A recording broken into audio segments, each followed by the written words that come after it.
Kylian Mbappe. ছেলেটার বয়স মাত্র 23, কিন্তু এই 23 বছরের ছেলেটার পায়ের জাদুতেই ভাঙতে বসেছিল লিওনেল মেসির বিশ্বকাপ জয়ের স্বপ্ন।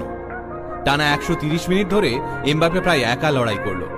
মাত্র 95 সেকেন্ডের ব্যবধানে পরপর দুটো গোল, তারপর এক্সট্রা টাইমে আরও একটা গোল করে ইতিহাস সৃষ্টি করা এমবাপ্পেকে অবশ্য বিশ্বকাপ ট্রফি ছাড়াই ফিরতে হলো দেশে।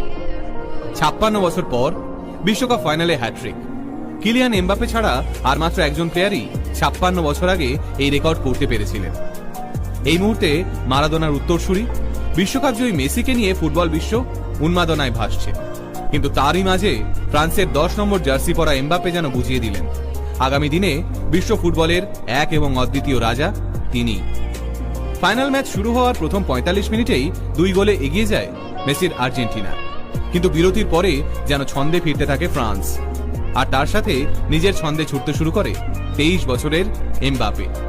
একদিকে 2-0 গোলে পিছিয়ে পড়ার চাপ, অন্যদিকে গ্যালারিতে সমানে আর্জেন্টিনা সমর্থকদের চিৎকার।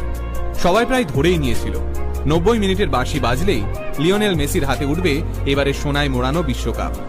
সত্যি বলতে গোটা বিশ্ব অপেক্ষা করছিল ওই মুহূর্তে, কিন্তু সবার আশায় জল ঢেলে